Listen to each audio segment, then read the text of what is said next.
sela-sela aktivitas sahabat untuk membahas topik-topik kesehatan yang teraktual dan menginspirasi. Selengkapnya kami rangkum dalam edukasi kesehatan kanker, pengobatan kanker, deteksi dini kanker, tips-tips seputar kesehatan, dan teknologi kesehatan masa kini. Serial edukasi Cancer Education Channel selalu dinanti dan menginspirasi.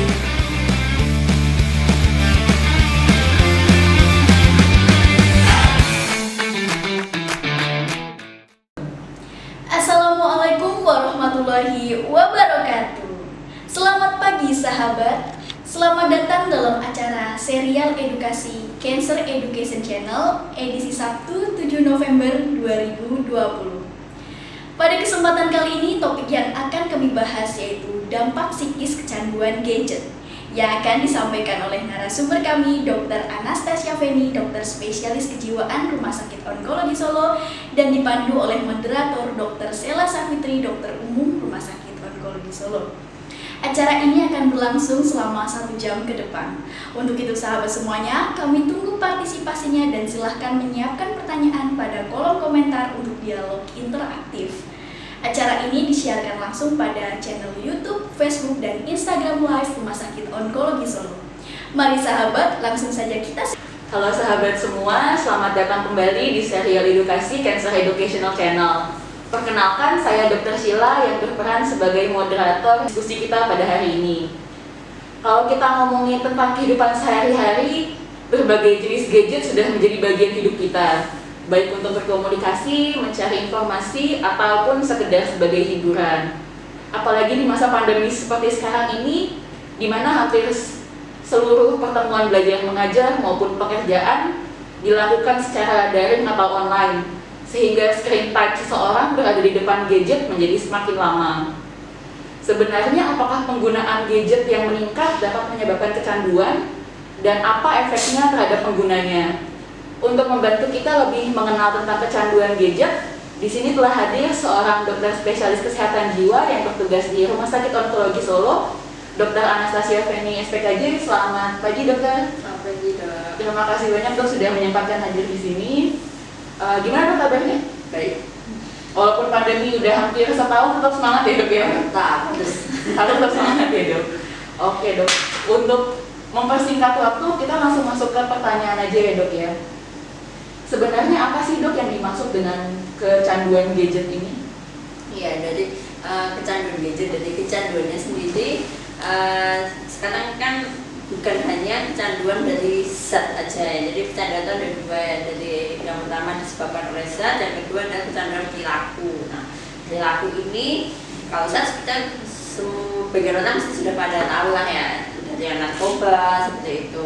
Sedangkan kalau untuk yang perilaku ini memang lebih ke perilaku kompulsif. Jadi dia berulang-ulang, jadi selalu aja dilakukan terus-menerus. Biasanya memang internet, gadget, terus kecanduan kayak seperti kecanduan pornografi. Jadi dia selalu melihat, selalu melihat konten-konten seperti itu. Terus kalau untuk kecanduannya sendiri, kenapa bisa dibilang ada kecanduan? Karena memang satu tadi perilaku yang berulang. Jadi harus ada perilaku yang berulang dan ada penambahan. Jadi toleransi ya, kita mengatakan toleransi. Jadi dari yang contoh, sebagai contoh, pertama dia melihat gadget mungkin sekitar sejam, terus besok dia harus jadi 2 jam, besoknya dia lagi harus jadi 3 jam. Jadi ada penambahan terus menerus yang tidak bisa dikendalikan atau dikontrol seperti itu. Kalau misalnya kita ngomongin gadget ini dok, yang disebut gadget di sini itu apakah hanya terbatas pada alat-alat yang biasa kita sebut gadget seperti alat komunikasi, misal HP atau laptop, atau bisa jenis gadget lainnya yang tidak untuk berkomunikasi, misal PlayStation, Nintendo DS dan sebagainya dok? Bisa. Jadi gadget di sini kan kriterianya lebih ke segala sesuatu yang memang untuk selain untuk memudahkan komunikasi, juga untuk yang ada selalu ada yang baru. Jadi yang baru itu artinya ada seri yang baru lagi dan baru lagi kayak gitu. Jadi seri-seri yang terbaru ini yang nanti akan menyebabkan toleransi.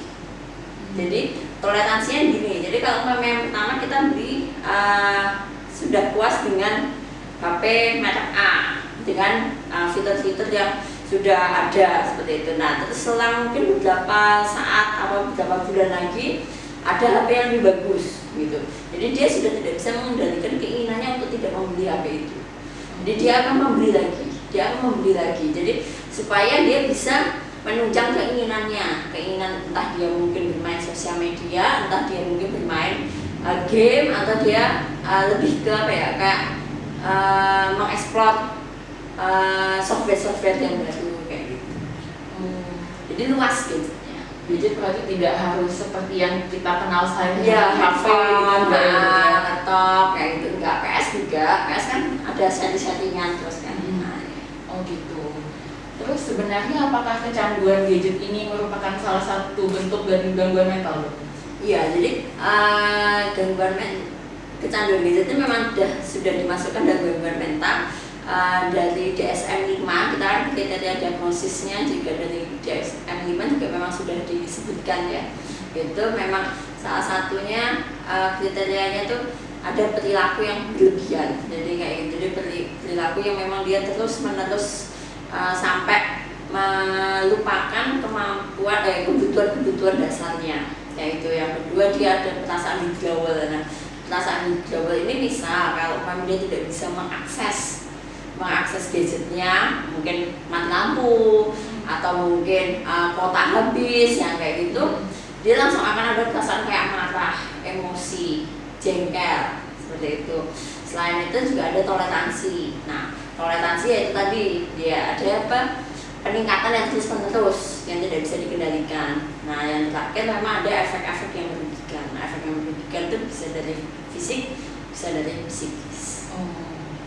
Terus sebenarnya apakah kecanduan gadget ini itu sama dengan ketergantungan gadget ya dok? Semisal seseorang harus menggunakan laptop untuk bekerja, kalau tidak ada laptop dia tidak bisa bekerja. Itu sebenarnya sama nggak sih dok, kecanduan gadget dengan ketergantungan terhadap gadget ini? Sebenarnya kalau kecanduan sama ketergantungan itu sama. Kecanduan dan ketergantungan adiksi, nah itu kan sama ya. Gitu. Cuma kan di sini kita lihat di konteksnya dulu. Kalau memang ada masa-masa seperti inilah, contohnya kayak pandemi ini kan kita memang harus menggunakan gadget untuk bekerja, entah dari anak-anak sampai yang dewasa, kayak dari yang sekolah sampai yang kerja kayak gitu. Nah, kita lihat kalau memang dia menggunakannya untuk kebutuhan yang positif itu kan sekolah yang memang harus ya. Itu berarti dia bukan kecanduan. Kayak gitu, jadi dia bekerja harus biasanya kalau di kantor jam 8 sampai jam 2 gitu kerja. Nah, sekarang dia juga harus ngeliatin layar laptop dari jam 8 sampai jam 2. Ya itu bukan masuk ketergantungan kayak gitu. Karena memang dia posisinya adalah bekerja. Yang memang sekarang harus dengan cara seperti itu gitu. Kan nggak bisa langsung diubah, dia nggak boleh pegang, nanti biar nggak ketergantungan, biar nggak kecanduan, nggak mungkin kita melakukan itu gitu. Jadi tapi ya itu setelah dia melihat sampai batasnya jam 2 nih kerja, setelah itu ya dia sebisa mungkin tidak menggunakan lagi untuk yang lain-lain. Yang lain-lain itu mungkin jam 2 dia sudah selesai kerja, sisanya dia main game sampai berjam-jam. Nah, jadi yang main game sampai berjam-jam ini yang nanti akan menimbulkan ketergantungan. Kalau kerjanya enggak. Berarti kecanduan itu sebenarnya harus ada efek rekreasional itu. Ya, jadi dia kan mencari sesuatu yang dia senangi. Nah, setiap itu kan ibaratnya kayak dorongan primitif kita. Jadi kita selalu akan mencari yang disenangi dan menghindari yang sakit, tidak menyenangkan. Nah, kayak gitu ya. Jadi kalau dia sudah menemukan yang dia senangi, terus menerus dia melakukan itu, nah itu yang akan menyebabkan ketergantungan. Kalau kerja kan mungkin dia nggak suka kerja, gitu. Jadi ya dia hanya di jam-jam itu saja, ya kan. Jadi istilahnya seperti terpaksa Ya, menggunakan terpaksa menggunakan, ya. Jadi ya itu nggak bisa dibilang ketergantungan. Terus sebenarnya kapan sih dok seseorang itu bisa dikatakan mengalami kecanduan gadget? Apakah misal ada batas waktu, misal harus selama 6 jam per hari selama 1 bulan misalnya gitu untuk menentukan seseorang kecanduan gadget? Nah, kalau untuk batas waktunya itu memang dari beberapa penelitian memang kalau berdasarkan penelitian memang ada jam-jamnya ya. Tapi memang itu tidak bisa signifikan pasti harus sekian kayak itu enggak gitu ya. Dan tetap kita lihat dari dampaknya ke si individu itu. Jadi misal dia walaupun dia sedang main gadget tapi durasinya nggak sampai 6 jam gitu ya, sampai 3 jam doang kayak itu, hanya cuma sampai 3 jam. Tapi begitu gadgetnya diambil, ngamuk lah si anak gitu, anak orang tua jadi dia lebih ke emosi. Mungkin cuma disuruh aja untuk mungkin untuk belajar atau untuk mandi lah kayak gitu, dia jadi emosi sekali. Nah sebetulnya itu dia sudah mengarah ke sana, ke kecanduan kayak gitu. Jadi tergantung kayak gitu. Jadi nggak mesti harus 6 jam. Berarti batas waktunya relatif masing-masing orang. Kadang-kadang kan dia tidak 6 jam terpaku pada satu gadget gitu. Jadi dia minta 6 jam main itu kan kadang-kadang enggak gitu. Jadi dia putus-putus kadang-kadang. Jadi ada yang mungkin dia 5 menit dulu dia main, habis itu nanti dia ganti mainan, akan dia lagi diganti bikin YouTube tapi kan itu juga beda.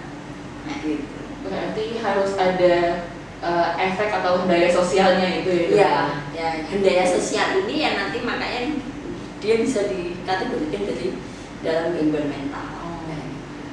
Terus siapa saja sih dok yang beresiko mengalami kecanduan gadget? Apakah ada kelompok umur tertentu atau pekerjaan tertentu yang membuat seseorang lebih rentan terkena kecanduan gadget?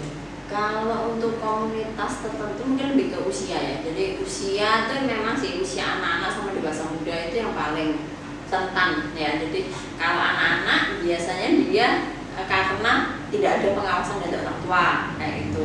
Sedangkan dewasa muda memang mereka kan sedang masa-masanya untuk mencari tahu, rasa ingin tahu juga tinggi kayak gitu. Jadi itu sebetulnya yang menyebabkan dia ada keinginan terus-menerus untuk mencari tahu dan akhirnya bisa jadi lebih ke faktor resikonya lebih tinggi.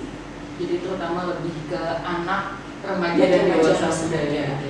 Dan memang yang itu yang paling sering menggunakan gadget ya, sudah usia mungkin dewasa yang sudah di atas 50 itu mungkin sudah lebih jarang ya, karena mungkin dari penglihatan juga mungkin sudah tidak tahan untuk melihat screen time yang lama.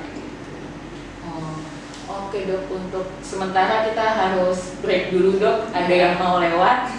Jangan kemana-mana, tetap di serial edukasi Cancer Education Channel.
serial edukasi Cancer Education Channel, kita masih membahas tentang kecanduan gadget bersama seorang dokter spesialis kesehatan jiwa, Dr. Anastasia Feni SPKJ. Tadi kan kita sudah membahas mengenai definisi kecanduan gadget sama siapa aja sih dok yang beresiko mengalami kecanduan gadget. Ini kebetulan ada pertanyaan dok dari sosial media kita dari Facebook atas nama Niken Puspa. Ini beliau bertanya, dokter saya tinggal sendiri di kos hingga pulang kerja kegiatan saya hanya bermain laptop dan HP. Terus terang hal ini membuat emosional saya menjadi labil, tetapi bila harus pergi bersosialisasi, saya pun kesulitan karena tidak nyaman. Saya harus bagaimana ya dok? Apakah yang saya alami ini efek psikologis karena gadget? Apakah ada alat ukur untuk mengukur tingkat stres seseorang? Jadi karena dia di kos, ditanyakan dia di kos sendirian, nggak ada teman ya? Nggak ada teman-teman. Nah, jadi isinya cuma main gadget aja. Iya. Iya. Jadi Saya apakah juga gitu sih. ya, apakah ini efek dari psikologis apa ya gadgetnya? Efek psikologis karena gadget. Sebetulnya kan kita itu ada pertanyaan lain tuh sebetulnya. Ya, jadi kita harus menanyakan dulu kenapa kok dia malas bersosialisasi. Katanya kan tidak nyaman. Nah, tidak nyamannya seperti apa? Ayo, ya kan. Jadi kita harus cari tahu dulu itu ya. Mungkin apa dia di situ baru, jadi baru beradaptasi, atau mungkin Karena lagi kondisi pandemi gini. jadi dia social distancing, jadi dia nggak bisa sering ketemu sama temennya, ya kayak gitu. Jadi itu sebetulnya masih banyak pertanyaan lagi ya. Nah, kalau ditanya apakah ini efek dari gadgetnya, ya kalau dia jadi semakin menarik diri, jadi menarik diri dari pergaulan atau sosial, memang itu efek dari gadget. Jadi efek dari gadget ini karena kita kan si individu ini kan dia sibuk dengan dunianya dia sendiri kan, kita bisa mengatakan kayak gitu. Nah, karena dia sibuk dengan dunia dia sendiri, dia lupa dengan dunia lain. Jadi dunia lain di sini ada teman-temannya, keluarganya, mungkin lingkungan sosialnya. Nah, di situ dia lupa. Nah, setelah dia lupa di situ dia akan merasa kesepian, aku sendiri. Nah, seperti itu. Nah, kalau udah seperti itu ya penanganannya ya kurangi penggunaan gadget, silakan bersosialisasi, dieksplor. Jadi kita harus mulai dulu kenali diri kita sendiri, apa sih sebetulnya yang kita suka. Jadi kadang-kadang kan orang sudah bermain gadget dia sampai lupa sebetulnya kesenangan itu tuh apa gitu. Mungkin aku senang memasak, aku senang olahraga, mungkin jalan-jalan, atau mungkin aku cuma sekedar jalan-jalan terus nanti balik lagi ke kos kan juga bisa kayak. Jadi di situ jadi kita jangan langsung melihat oh ini kan apa efek dari gadget jadi aku sendiri nggak ada yang bisa aku lakukan kayak gitu. Jadi lebih baik dikurangi. Jadi misalnya gini, kalau umpamanya udah sampai kos janganlah langsung dipasang cas-casan HP misalnya kayak gitu. Jadi kalau baterainya sudah habis ya udah ditutup, silakan lakukan kegiatan yang lain, bebas. Jadi kalau kegiatan itu bebas sebetulnya ya. Nggak bisa lah kita memaksakan harus melakukan ini, kalau nggak suka kan juga tidak akan dilakukan.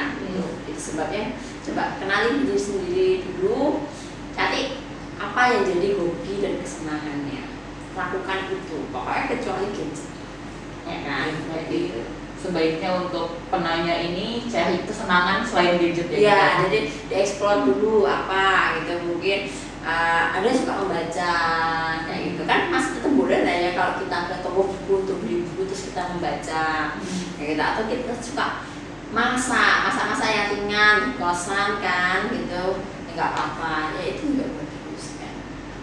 Oke. Kembali ke pertanyaan ya dok ya. Sebenarnya kenapa sih dok seseorang itu bisa mengalami kecanduan gadget? Kenapa seseorang bisa mengalami kecanduan gadget itu karena dia mencari suatu efek kesenangan. Jadi dia mencari suatu kesenangan yang terus menerus gitu. Jadi itu memang seperti itu. Jadi orang kalau dia sudah mendapatkan sesuatu yang dia senangi, pasti akan ada perasaan happy banget, euforianya dapat. Nah, euforia yang terus menerus inilah yang akan nanti jadinya kecanduan dan toleransi. Jadi kalau sudah muncul toleransi, nanti dia akan muncul lah jadi efek-efek withdrawalnya. Jadi efek-efek kayak mungkin dia marah, emosi kalau dia bisa mengakses seperti itu tadi. Terus habis selesai itu muncul dan nanti baru efek-efek negatifnya. Nah, dia kan orang yang individu yang kecanduan tadi itu, kalau dia sudah muncul dari efek dari yang negatif itu, dia akan nggak suka. Jadi kan dorongan primitifnya kan muncul. selalu menghindar, dia nggak suka mencari lagi, dia senang. Jadi diulang lagi, muncul dia karena dia sudah muncul yang rasanya nggak suka, nggak enak, jadi mungkin badannya merasa lemas kalau nggak megang gadget kayak gitu. Terus dia akan pasti mencari gimana caranya supaya aku semangat lagi. Semangat laginya dia alihkan lagi dengan gadget lagi. Jadi mutar. Itu sebabnya dia. Jadi intinya adalah kenapa seseorang bisa sampai kecanduan, karena dia mencari kesenangannya yang berlebihan. Nah, kenapa kalau dia bisa sampai kesenangan berlebihan, biasanya berkaitan juga dengan gangguan mental. Oke. Gitu. Terus dengan kondisi seperti saat ini yang orang semakin banyak menggunakan gadget, apakah ini memiliki peran dalam meningkatnya orang yang mengalami kecanduan gadget tuh? Kondisi pandemi ya ada, pastilah ya, pasti ada ikut menyumbang, menyumbang tingkat kecanduan gadgetnya, ya kan, terutama pada anak-anak. Kan mungkin sebelumnya kalau orang yang bekerja mungkin dia sudah capek dengan pekerjaan ya, jadi untuk bermainnya mungkin bisa, mungkin dia agak berkurang juga, walaupun juga memang dia enggak gitu. Tapi kalau untuk anak-anak sama remaja ini yang memang biasanya mungkin orang tuanya sudah membatasi, pulang sekolah hanya jam sekian dia boleh main gitu. Sekarang kan dari pagi dia sudah main kayak gitu ya. Ya, jadi itu sebetulnya kalau dibilang pandemi ini menambah peningkatan kecanduan gadget, iya sih kayak gitu. Pasti ada efek kesana. Pasti ada efek kesananya. Terus bagaimana sih Dok kita bisa menyadari kalau misalnya kita sendiri atau orang di sekitar kita itu mengalami kecanduan gadget? Karena ya tidak bisa dipungkiri pasti itu cukup sering, cuma tidak disadari. Iya. Ya. Sebetulnya menyadarinya adalah ada nggak sih perubahan perilaku, sama ada enggak sih budaya tadi ya. Jadi perubahan perilaku di sini biasanya paling kelihatan adalah emosi. Jadi coba HP-nya ketinggalan aja lah kayak gitu, dia langsung panik nggak sih? Kayak gitu, aduh aku nggak bawa HP nih, terus dia langsung bisa sendiri gitu loh.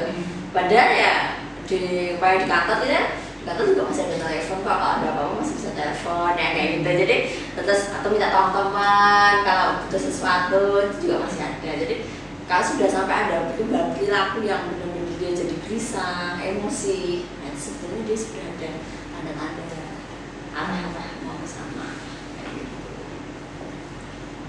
Saya curiga saya sendiri kecanduan gadget.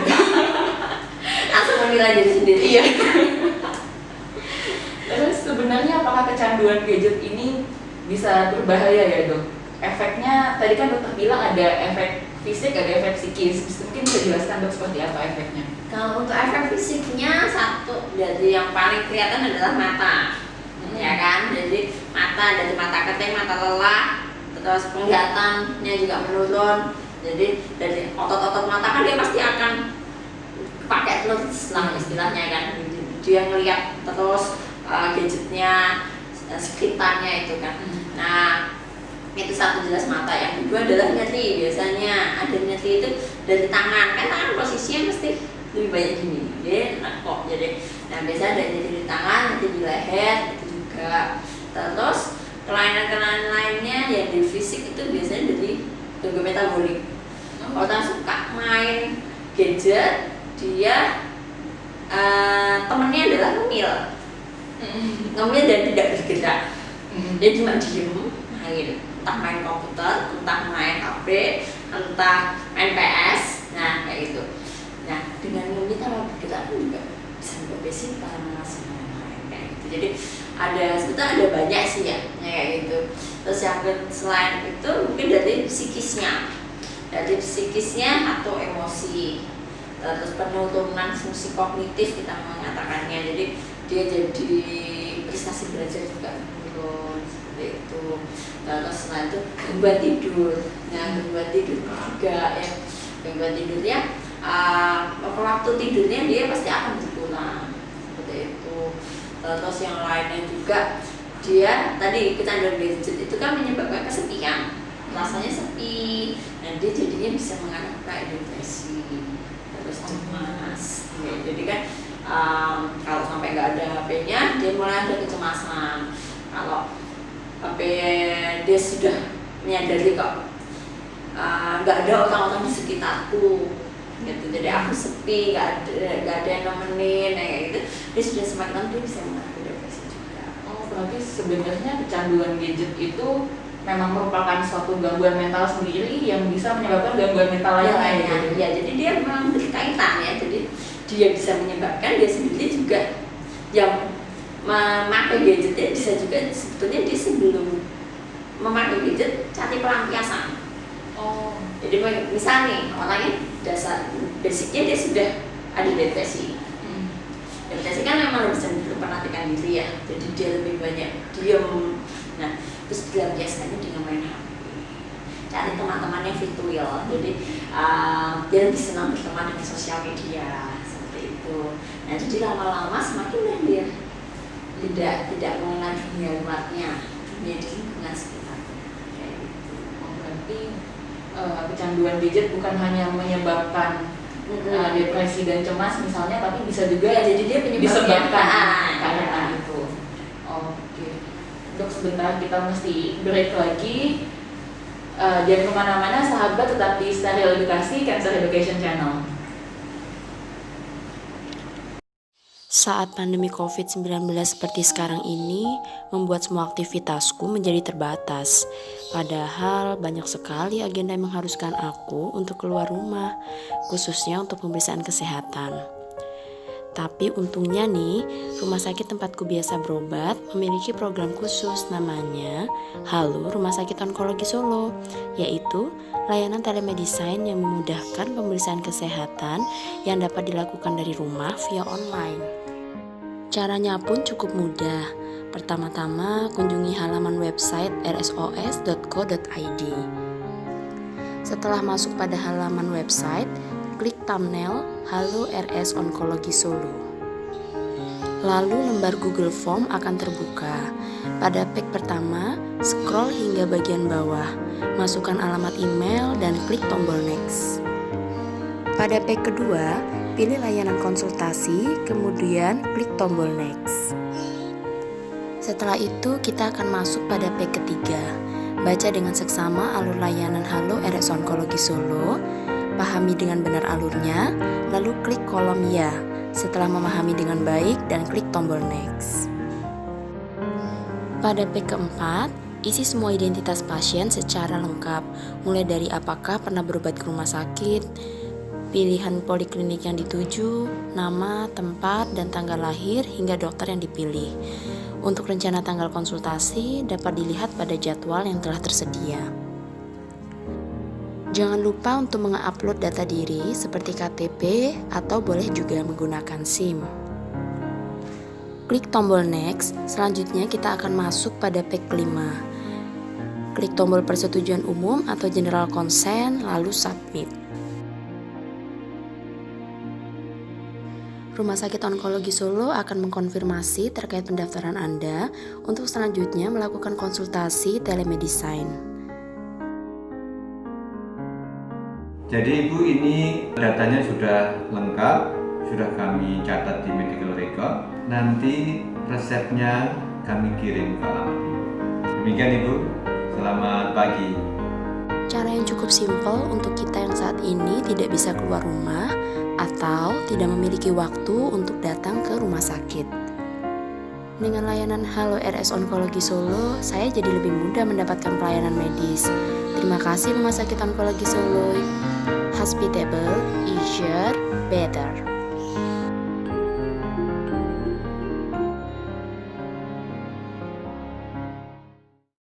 Halo sahabat, kembali lagi di Serial Edukasi Cancer Education Channel. Masih bersama Dr. Anastasia Feni SPKJ dan masih membahas mengenai kecanduan gadget. Oke Dok, ini sekarang ada pertanyaan lagi dari pemirsa dari Instagram sama YouTube. Sebenarnya ada dua pertanyaan, tapi saya simpulkan jadi satu aja Dok karena mirip pertanyaannya. Ini dari Instagram @tania_z dan dari YouTube @maulidaharni. Intinya beliau-beliau ini punya anak yang sekarang sekolahnya daring atau online Dok. Tetapi setelah selesai sekolah, selesai pembelajaran online, anaknya tetap bermain HP. Yang harus dilakukan sebagai orang tua seperti apa ya dok? Karena setelah orang tuanya sudah berusaha mengalihkan perhatian anaknya dari gadget, anaknya ngamuk karena gadgetnya diambil oleh orang tuanya. Yang sebaiknya dilakukan oleh orang tua bagaimana ya dok? Ya, yang sebaiknya dilakukan orang tua tuh satu, orang tuanya harus disiplin. Ya, disiplin, bapak sama ibu ini disiplin. Jadi jangan bapaknya iya, ibunya enggak, apa sebaliknya kayak gitu. Jadi satu, dia harus disiplin. Yang kedua, stimulasi lingkungan. Jadi lingkungannya pun juga harus mendukung si anak untuk tidak bermain gadget. Jangan anaknya nggak disuruh main gadget tapi bapak sama ibunya main gadget. Ya kan? Jadi ya anaknya pengen ya lumrah lah kayak gitu kan. Dia pasti juga ada rasa ingin gitu lah. Kok papa mamaku boleh, aku nggak boleh. Nah itu pasti kayak gitu. Jadi sebisa mungkin kalau memang butuh, mungkin orang tuanya kerja ya itu dia jangan mendekati si anak pada saat buka HP-nya kayak gitu. Jadi dan orang tua harus disiplin untuk tidak memberikan. Jangan jadikan gadget itu kayak reward. Kalau kamu bisa ini, nanti tak kasih waktu sejam. Karena itu bukan mendidik kayak gitu ya. Jadi ribetnya bukan seperti itu. Jadi dia memang harus orang tuanya yang benar-benar tegas lah ya. Istilahnya kan kita mengatakannya lebih ke tegas. Jadi jangan kalau dibilang enggak main HP, dibatasin habis selesai daring, mungkin masih ada PR atau apa, ya wes dikerjakan. Habis selesai itu ya udah HP-nya ditutup, kuotanya dimatiin aja kalau ada wifi-nya itu. Lalu carikan kegiatan yang menarik bagi si anak, kayak gitu. Mungkin anaknya sukanya apa, kayak gitu. Jadi ya biar dia ada ketertarikan untuk melakukan itu, kayak gitu. Jadi HP-nya juga lebih baik disimpan, jangan cuma ditaruh aja. Anak sekarang kan bisa buka sendiri kayak gitu. Jadi dan itu tadi yang penting adalah kadang-kadang orang tua lupa gitu. Lupanya adalah anaknya nggak boleh tapi si orang tua pakai yang ngintip lah, pasti dia ngeliat, dia pingin ngamuk lah, iya kayak gitu. Kalau ngamuk sampai marah, membanting, biasanya kalau anak-anak suka membanting barang kayak gitu. Orang tuanya sebisa mungkin tidak ikut tersulut emosi. Ya, jadi didiamkan dulu aja sampai anaknya selesai udah capek. Oh malah sampai capek sendiri. Pasti dia akan ada fase dia akan diam. Banyak dia diajak omong pelan-pelan. Gitu. Anak itu kan juga makhluk hidup yang bisa diajak omong. Kayak gitu. Oke dok, ini kita sekarang masuk ke pertanyaan lagi ya dok. Sebenarnya apakah ada perbedaan sih dok efek kecanduan gadget pada anak sama pada orang dewasa? Misal kalau pada anak itu kan tadi dokter bilang bisa menyebabkan sampai tantrum seperti itu ya dok. Apakah itu juga bisa terjadi di orang dewasa atau bagaimana?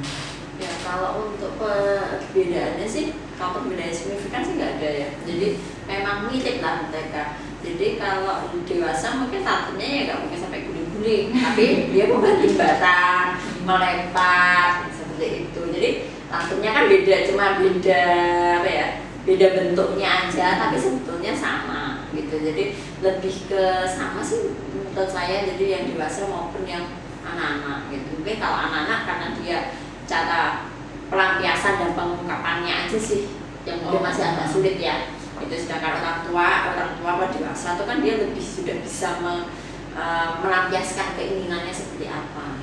Jadi bisa lebih berat sih memang kalau yang dewasa. Justru lebih berat pada bisa lebih berat ya. Jadi dia lebih ke untuk pemuasan rasa, untuk memuaskan emosinya itu bisa yang macam-macam. Jadi mungkin dia bisa lebih ke menyakiti dirinya atau tindakan impulsif keluar itu yang membanting barang. Terus ini kan tadi setelah saya sekiranya ada banyak pertanyaan tentang anak ya dok, gadget pada anak. Sebenarnya kapan dan bagaimana sih dok cara yang paling baik untuk mengenalkan gadget pada seorang anak? Ya, anak-anak itu mulai usia 2 tahun, 0 sampai 2 tahun diharapkan sama sekali tidak memakai gadget, ya kan? Jadi sama sekali. Jadi selama ini kan selalu kalau nggak bisa makan diliatin, sampai dibelah anaknya, kayak gitu. Nah itu cara yang salah gitu. Karena dia akan melihat, dia bukan suka sama makanan, tapi dia suka sama gambar yang ada di YouTube itu tadi, kayak gitu. Jadi jangan seperti itu. Jadi 0 sampai 2 tahun clear tanpa gadget. Tanpa gadget di sini bukan hanya HP, tapi TV. Oh, TV juga termasuk. TV juga termasuk, ya. Jadi TV kenapa kok nggak boleh kan gitu? Karena itu kan sebetulnya komunikasi satu arah. Kita ngeliat TV, kita ngeliat gadget, itu komunikasi satu arah, kan nggak bisa diajak omong. Sedangkan si anak-anak dari usia 0 sampai 2 tahun kita butuh tumbuh kembang dia yang bagus. Gitu. Dimana dia mau komunikasi sama orang kalau tidak kita latih, tapi dia hanya ngeliatin di HP. Ya di situ. Jadi kita harus benar-benar lebih banyak ke komunikasi sama orang yang di sekitarnya. Jadi gadgetnya sama sekali nol. Gitu. Terus kalau sudah di atas usia itu, kalau memang mau dikenalkan, jadi bukan langsung dikasih, tapi dikenalkan orang tuanya di sampingnya, atau pengasuhnya, atau siapa aja, gitu yang bisa mengawasi. Jadi dia hanya dikasih tunjuk, jadi yang megang adalah orang tuanya. Yang dipegang dulu, anaknya dikasih tunjuk. Ini mungkin dia video, jadi ini ada gambar kereta, ini ada gambar ini, video ini, kayak gitu. Coba nyanyi sama enggak, cara narinya biar sama. Jadi kayak gitu. Jadi orang tua yang memegang kendali. Jadi bukan si anak. Semakin dia nanti semakin tambah umurnya, baru dia dikasih, tapi diawasi jamnya. Jadi hanya boleh pada saat ini, tapi jam makan jangan. Makan tetap tidak boleh diganggu dengan gadget ya, Dok? Makan tidak boleh diganggu. Jadi makan benar-benar harus makan. Kayak gitu. Jadi jangan, jadi kasih dia pada saat dia benar-benar yang memang waktu-waktu yang santai, ya santai kayak gitu. Jadi dan orang tuanya belum juga ada di sebelahnya. Jadi biar dia tidak melihat-lihat yang memang belum boleh. Jadi memang dipilihkan aja dulu. Dan dia boleh tak pegang. Kan biasa anak-anak suka geser kayak gitu kan. Nah ya biarkan dia geser, tapi tetap kita harus mengawasi. Dan jamnya tidak boleh langsung dikasihkan dilepaskan. Itu sebetulnya yang menyebabkan dia bisa kecanduan. Tapi sebenarnya di umur berapa sih, Dok, seorang anak itu boleh mulai dilepas menggunakan gadget sendiri? Nah ini kalau pas umurnya ya itu nggak ada ya gitu ya, karena memang baiknya si anak itu tidak memakai gadget kayak gitu kan.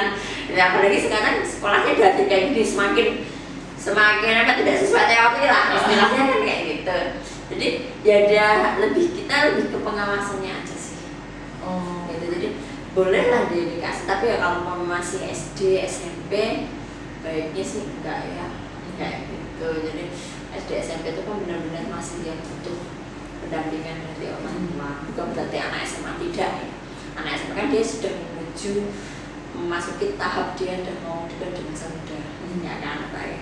Dan harapannya dari sisi emosi, dari sisi psikisnya dia sudah lebih bisa bertanggung jawab. Sedangkan anak-anak SMP ke bawah dia pasti kan masih belum bisa, emosi belum dewasa, dia belum bisa bertanggung jawab, mengendalikannya masih susah. Itu kan tadi idealnya ya, Dok, ya, usia 0 sampai 2 tahun sama sekali tidak pakai gadget, 2 tahun ke atas bisa pakai tapi dalam pengawasan gitu kan, Dok. Tapi kan dalam kondisi sekarang ini seperti yang dokter bilang tadi, anak misalnya nggak mau makan dikasih YouTube sambil dibilang gitu. Itu kan banyak yang sudah terlanjur ya, Dok, jadi seperti itu. Kalau misalnya sudah terlanjur, itu apa langkah-langkah yang mesti dilakukan orang tua, Dok? Mulai dikurangi. Jadi durasinya. Jadi kalau pemain dulu biasanya kalau makan anaknya dikasih, dan sekarang mungkin anaknya nggak dikasih tontonan yang di YouTube. Pemain dulu dia di YouTube itu melihat lagu-lagu, mendengar lagu-lagu, ya sekarang orang tuanya yang nyanyi. Kayak gitu. Jadi atau mungkin kalau di situ dia melihat ada mainan favoritnya, videonya favoritnya, dikasih aja mainan favoritnya. Di makanannya mungkin yang lebih dibikin yang variasi. Jadi bikin anak supaya dia mau makan. Kalau memang melihat gadgetnya itu pada saat makan. Kalau umpamanya pas pada saat makan ya lakukan aktivitas fisik. Gitu. Jadi aktivitas fisiknya bebas apa aja. Ya gitu yang anak-anak suka. Anak-anak suka sepedaan, dia suka Makanya kalau yang cewek suka masak-masakan, yang monggo nggak apa-apa. Kayak gitu. Jadi jangan dibiasakan apa-apa kayak HP. Tadi ribet itu bukan HP. Kayak gitu ya, ribetnya itu bukan HP. Jadi kita bisa mencarikan ribet yang lain yang lebih bermanfaat. Berarti intinya orang tuanya harus bisa mengalihkan Ya, perhatian kalau anaknya ya, anak kan memang lebih masih bergantung sama orang tua ya. Jadi kita memang tetap harus cari support dari orang tuanya. Gitu. Beda kalau yang dewasa dia masih bisa kita kelola sendiri lah tanpa melibatkan orang tua. Oke, itu kan tadi kalau anak-anak ya dok ya.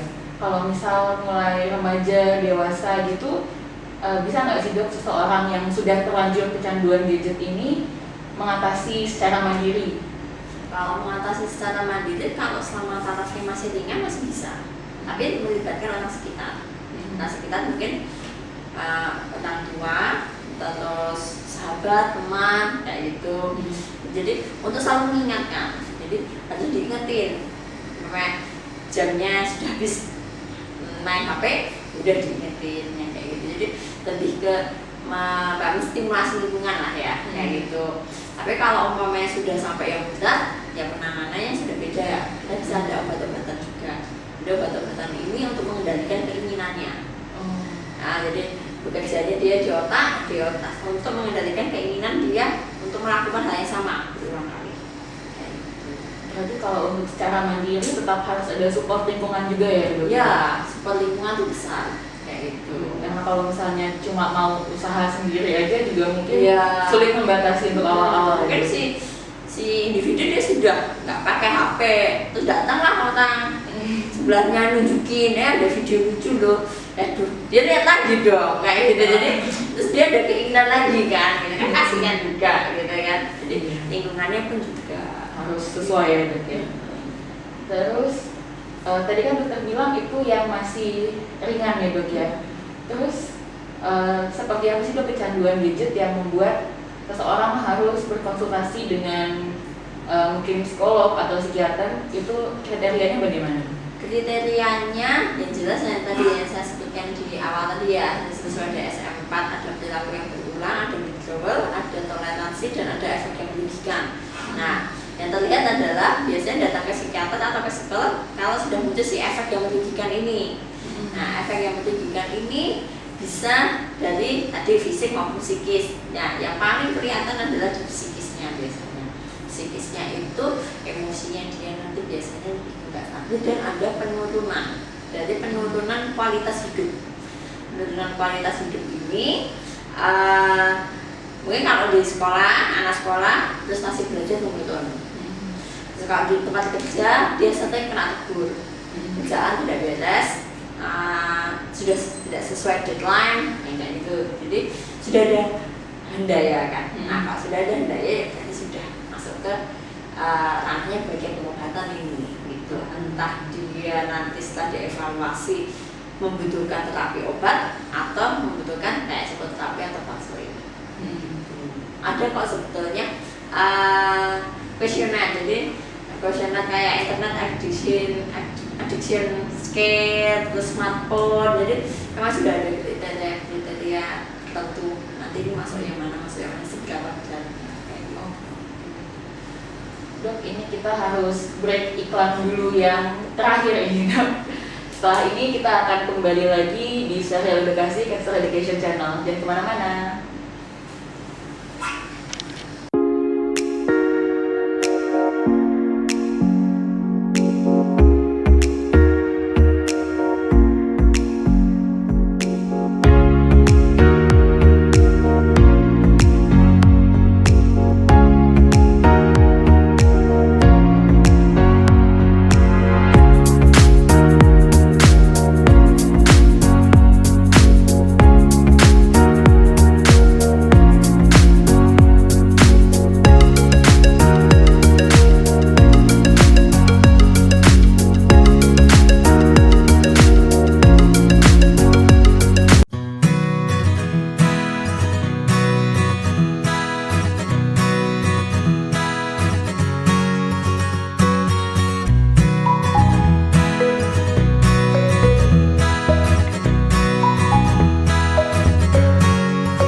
Education Channel.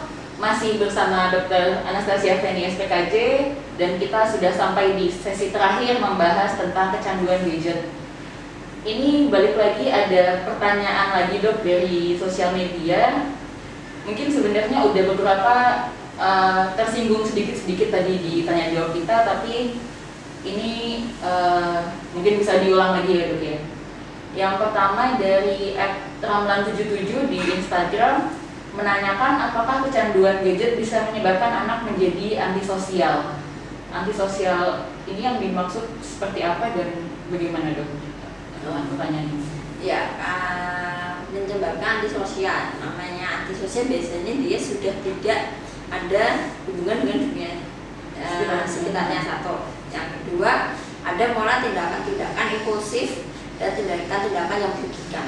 Ya, impulsif dan merugikan ini macam-macam. Kalau untuk anak bisa bolos sekolah kayak gitu, hanya untuk mungkin dia main game, itu.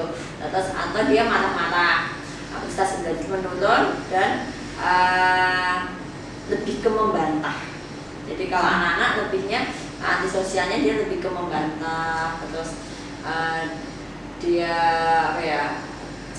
lebih ke emosinya. Jadi dia merasa orang-orang di sekitarnya yang melarang dia untuk bermain gadget itu mengganggunya kan. Jadi dia lebih ke emosi. Jadi memang kalau dibilang apa menyebabkan antisosial ya memang bisa sih. Itu kan memang efeknya. Dan memang anak-anak seperti itu dia nanti efeknya lebih kelihatan. Itu kalau misalnya pada anak sudah mengalami seperti itu, kemudian dari keluarga atau dari orang tua tidak melakukan intervensi apa-apa, apakah perilaku seperti itu bisa berlanjut sampai dewasa dok? Bisa. Jadi bisa. Jadi kan itu sudah terbentuk. Jadi dewasa itu kan anak yang sudah terbentuk seperti itu dia akan terus menerus sampai di masa dewasanya. Kalau sudah antisosial yang di masa yang dewasa sudah berbeda lagi nanti tingkat kenakalannya, istilahnya kan kayak gitu ya. Kalau yang ini kan nakalnya masih anak-anak masih yang handal, nggak mau nutut terus membantah ya kayak gitu. Kalau sudah dewasa dia pasti sudah ada keinginan untuk lebihnya sudah bukan dia pengen HP lagi, mungkin dia sudah mencari sesuatu yang lain di HP itu apa kayak gitu yang dia cari, yang dia suka, bisa sampai mengarah ke pornografi yang paling ngehits lah istilahnya. Kalau yang di dewasa muda itu memang ke arahnya pornografi, game online kayak gitu. Apakah seperti itu bisa menyebabkan kecenderungan ke arah kriminalitas juga ya dok? Bisa juga bisa gitu. Jadi itu kan sebetulnya apa ya, kayak tingkatan ya. Jadi dari kecanduan gadget, kecanduan yang perilaku maupun zat itu kan mirip kayak gitu. Jadi ada lingkungannya pun biasanya sama, hampir lah mirip lah sama kayak gitu.